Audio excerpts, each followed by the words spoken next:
Language interpreter at the bottom end of your screen is Meresha Owiti. Now, the political cooperation deal between President Uhuru Kenyatta and ODM leader Raila Odinga is running into serious political headwinds just 2 days to its third anniversary. The famous handshake could be losing its grip with allegations by Odinga's political allies of a plot by top Kenyatta men to sabotage the former Prime Minister's 2022 presidential ambitions. So, what is behind the wobbling handshake? KTN reporter Rita Tinina leads our broadcast tonight with the intrigues that led to the cancellation of a political rally by Odinga in his Kibra bucket. For years, Raila Odinga has been the face of opposition politics and kept the government on its toes during President Uhuru Kenyatta's first term. He redefined his opposition tactics when he swore himself in as the people's president on the 30th of January 2018, just 2 months after President Uhuru Kenyatta was sworn in for his second term. The Uhuru Park event was perhaps a signal of the divisive politics the country was set to face. But 38 days after Raila Odinga swore himself in as the people's president, the political scene changed on the 9th of March 2018. On the footsteps of Harambee House, President Uhuru Kenyatta and NASA leader Raila Odinga reached a ceasefire through a handshake. One that saw Uhuru Kenyatta face little opposition as he and Raila Odinga pushed the same agenda. But it appears that all is not well between the handshake partners. And therefore, there are those who think that they can belittle the handshake and introduce other foreign elements and other foreigners and take us elsewhere. We want to remind them that where we were in 2018, as of February, Nyasache Lwanyalodo kanyo anytime katasani. With allegations of the use of state machinery in the Matungu and Kabuchai by-elections to disorient ODM, the party sees it as a precursor to likely further betrayal ahead of the 2022 poll.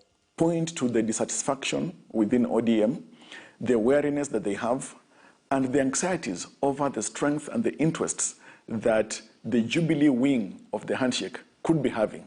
And the one thing that helped seal the Kenyatta-Odinga handshake deal, according to analysts, is among the issues causing the handshake to wobble.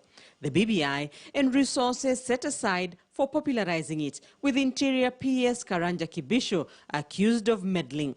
ODM being left out of such control of resources is one of the pointers that is creating the wariness within ODM fraternity, that there is no absolute sincerity and honesty amongst people who are working for Uhuru Kenyatta in the BBI agenda.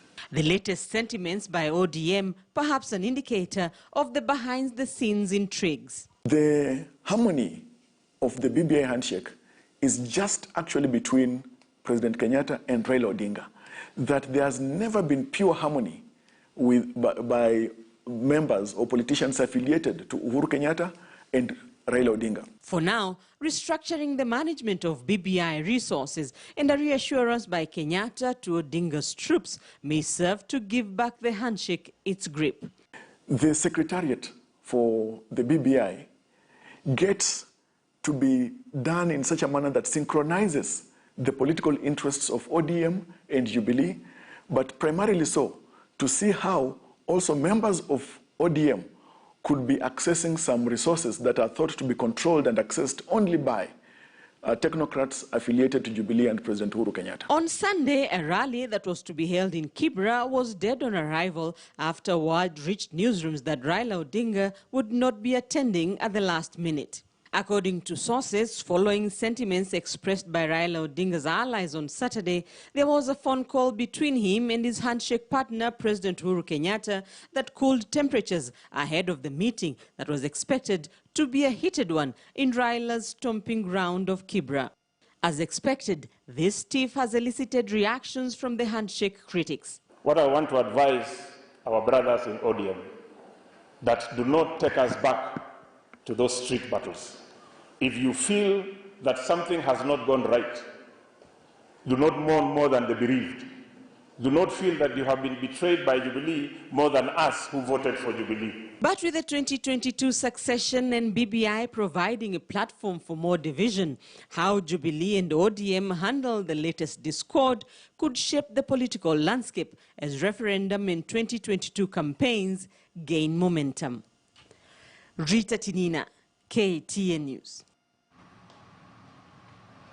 Okay, so there's a lot of conversation about why exactly the ODM leader missed at that Kibra meeting today in the afternoon. You want to buy yourself a copy of the Standard newspaper tomorrow, because that will tell you what exactly happened. There was a call that happened between ODM leader Raila Odinga and his handshake partner that seemed to, quote-unquote, calm the storm. So you want to know who called, what did they say, what did they agree, and whether or not this particular call will be the calming nerve for the two as we head towards 2022 general election. ODM leader Raila Odinga's lieutenants, very close allies, have been up in arms over the last couple of days.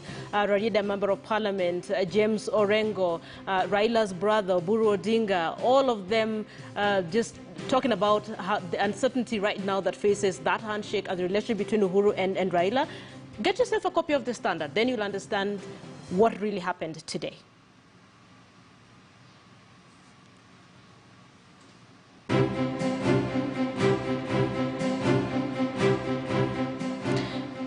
There we go. And if you listen to the sentiments of James Orengo, then you know that his